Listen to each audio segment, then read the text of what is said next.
What's up, everybody? Welcome back to the channel. Thank you, as always, for tuning in. I'm just jumping on here for a breakdown of Steelers Packers on Sunday Night Football for tomorrow. And yeah, let's get right into it. So, it's a lot of media attention going into this one. It's primetime game. We've got the Aaron Rodgers thing playing the Green Bay Packers. So, it's a fun one. Now, there's not a lot of familiar faces in terms of people he played with 3 years ago and for much of his career, but there's a lot of coaches that he has talked about this week. There's members of the equipment and training staff. He obviously was a player under LaFleur, so it's an emotional game for him for sure.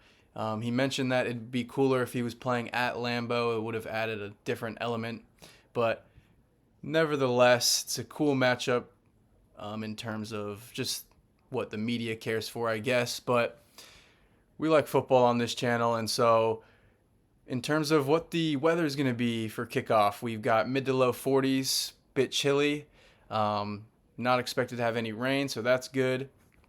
Quick history of this matchup: Green Bay leads the all-time series 20-17, but Pittsburgh won the last matchup in 2023 with Kenny Pickett starting.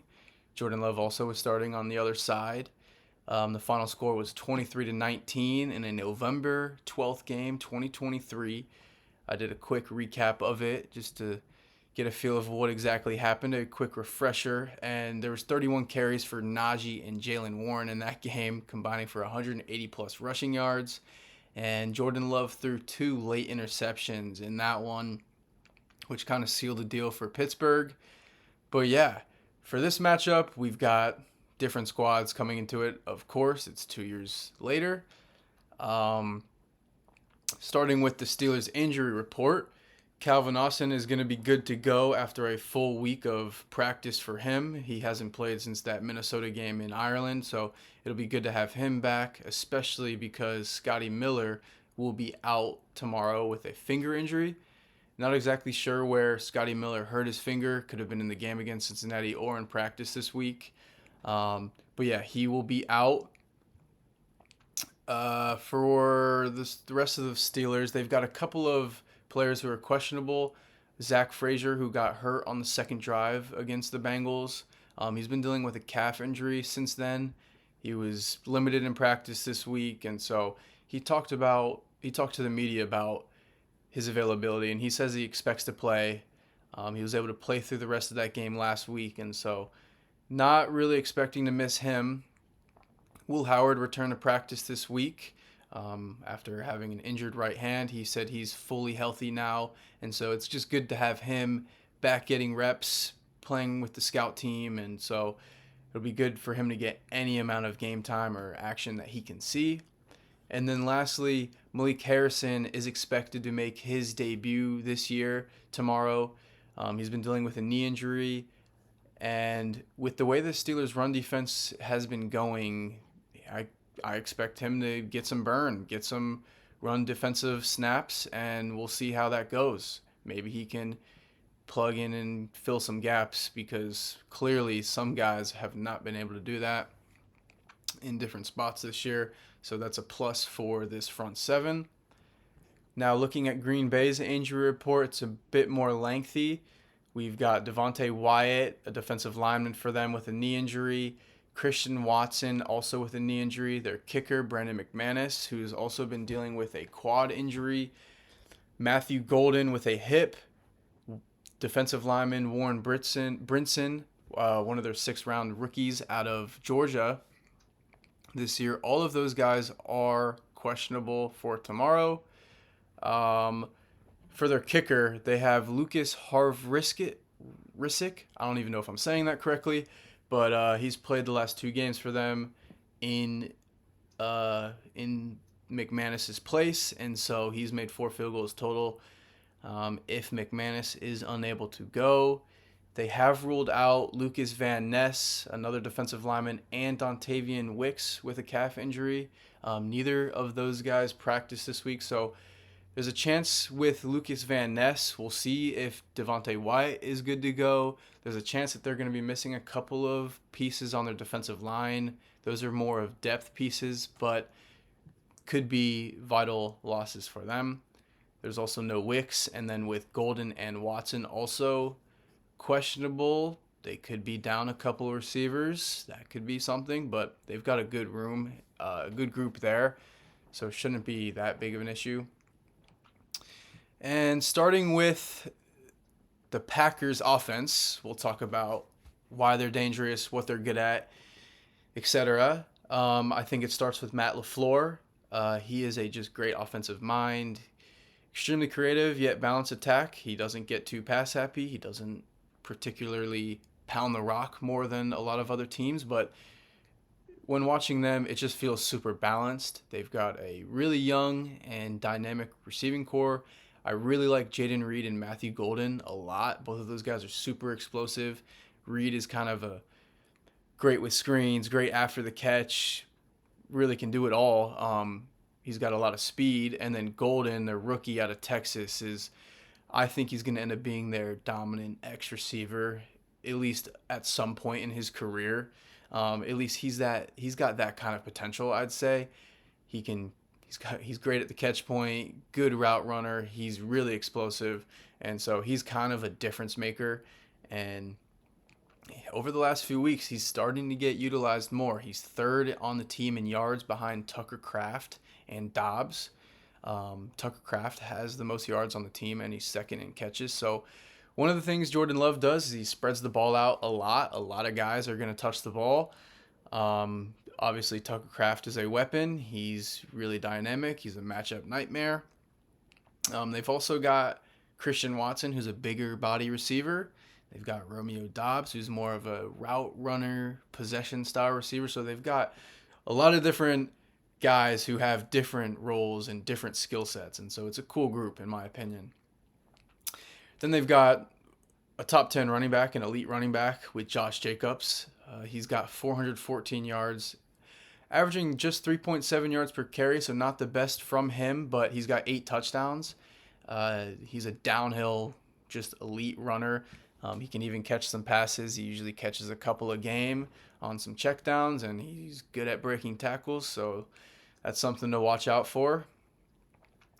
And yeah, so when you combine those receivers, the head coach, who's a great play caller, with Jordan Love, who is completing 69% of his passes. He's got 10 touchdowns and 2 interceptions. They've got a really, really top-tier offense, probably the best offense the Pittsburgh Steelers have seen so far. They've seen Seattle, and so that's a good offense, but this one's right up there with the best in the league, and they take plenty of chances down the field. They love the intermediate range. They've got a lot of mouths to feed, and they're balanced. And so this Steelers defense, which I have some stats that I like to use every single week, against the run, they're 21st in EPA against the rush, and EPA per pass, they're 20th. So bottom 12 in each of those. They're giving up yards. Their EPA per play is ranking at 25th now, and their success percentage is 22nd. Now, Steelers are still getting sacks, and so that's really what their go-to is, creating turnovers and putting pressure on the quarterback. But the thing is, Jordan Love likes to get the ball out quickly, a lot like how Flacco was playing last week, honestly, on that Thursday night game. And so I don't have the stat pulled up on me now, but I just saw this outrageous stat of Jordan Love when he's releasing the ball in under 2.5 seconds this year, and he's really efficient and been able to move the ball when he's releasing it quickly. And so that's just something to watch out for. Defense has not been strong, and they're going against a juggernaut of an offense. Now, looking at the Packers from a defensive standpoint, everyone knows about Micah Parsons. We'll start there. They traded for him right before the season started. And honestly, it was one of those trades where it's a team that feels like they're close for a Super Bowl and they need to go get like one more difference maker, and that's what they got on their defense. And he's just one of those top 3 defensive players in the league. He's got an argument for being the best. He's got 5.5 sacks. He's going to be a DPOY candidate for the next 5 seasons at least, as long as he's healthy. And his arrival, what it really did is just opened up the rest of that defensive front. Rashawn Gary has 5.5 sacks. They both are at that number. So they've really just got two elite pass rushers. They've got Devontae Wyatt with 2 sacks, Quay Walker, their really good linebacker, has 1.5, and Walker leads the team in tackles with 59. He's an impressive linebacker. He just really good run stuffer, plays with a high motor, I'd say. He's quick, and he's just good at shooting gaps and flying around the field. That's just what sticks out to me. Young player. He can even add a little bit of pass rushing with the 1.5 sacks you see. Edgerrin Cooper out of Texas A&M is second in tackles at 49. He's just a really fast linebacker. I think he ran like a 4.5 40-yard dash back when he ran that, and he can also fly around the field. So they've got 2 fast linebackers who are good in run defense, I'd say. That's kind of what they're good at. And then they've got a couple of these really good pass rushers just to pull up their depth chart to give more names. They've got Colby Wooden, Devontae Wyatt, who I mentioned is questionable. And then looking into their secondary, they've got Keyshawn Nixon and Nate Hobbs at corner with a star at safety, Xavier McKinney, who is honestly one of the premier safeties. McKinney's a ball hawker. He can help in run support. He had a lot of interceptions last year. They're not coming to him as much this year, but he's a really dynamic player. They've got Nate Hobbs, who brings physicality and pretty good tackling for the position. But when looking at this secondary besides McKinney, it's not a lot of impressive names, just putting it bluntly. Now, I'm not saying these guys can't play, but there's just, at least for the casual fan, just not names you'd really recognize. And if there is a weakness on this team, I would probably point to the secondary, at least their corners. They don't really have great man-to-man skills, and so that's just something I think DK could have a day, potentially. Now looking at some of the Packers' defensive stats that I like to use, honestly, middle of the pack type defense in terms of where they rank in these metrics. They haven't got too many interceptions. They rank fourth fourth worst in terms of just how many interceptions they're generating. EPA per play, 18th. Success percentage, 10th, which is pretty good. Against the pass, they're 19th. And then against the run, they're pretty good. So that checks out with their linebacker play and their defensive front at least. And then their secondary is a little leaky. Excuse me. Now, in terms of just how the Steelers are going to have to win this game, they're going to have to stick to what they've been good at these last few weeks. I mean, they've really focused on the run and adding Darnell Washington to playing like 80% of the snaps and Spencer Anderson, a sixth-toe lineman. So they've got a lot of weight on one side of the offensive line. I know a lot of people probably saw that prime graphic of like 1,200 pounds of weight on the offensive line on like the left side when they go in those jumbo sets. And so lean into that. Lean into this quick game that has been great for Rodgers. They were protecting him last week against Cincinnati.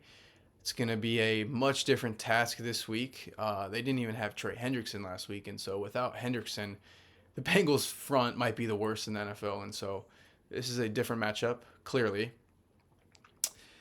Yeah, I think this is going to be a game where this offense is going to be able to do their thing. They've been pretty consistent over the last few weeks. When you have the run game and when Rodgers is playing the way he is, just turnover free and smart football, you're going to have a chance. Now, the Steelers defense, just quickly going over that matchup again against the Packers offense. I mean, on paper, statistically, it's a mismatch. On paper, in terms of names, it should be a great battle. And so we know how Terrell Austin and this group wants to play. They are okay with giving up yards, and they really want to hunt for these turnovers and sacks. If they can't get them, simply put, LaFleur and Jordan Love are going to put up a lot of points and a lot of yards. And so it's going to be a good one. That just about wraps it up for me. Hoping for a big dub. don't want to see them drop 2 in a row, but it's going to be a fun game on Sunday Night Football. And I will be back Monday morning, I assume, with the recap of the big game. So see you guys then. Thank you for tuning in. See you next time.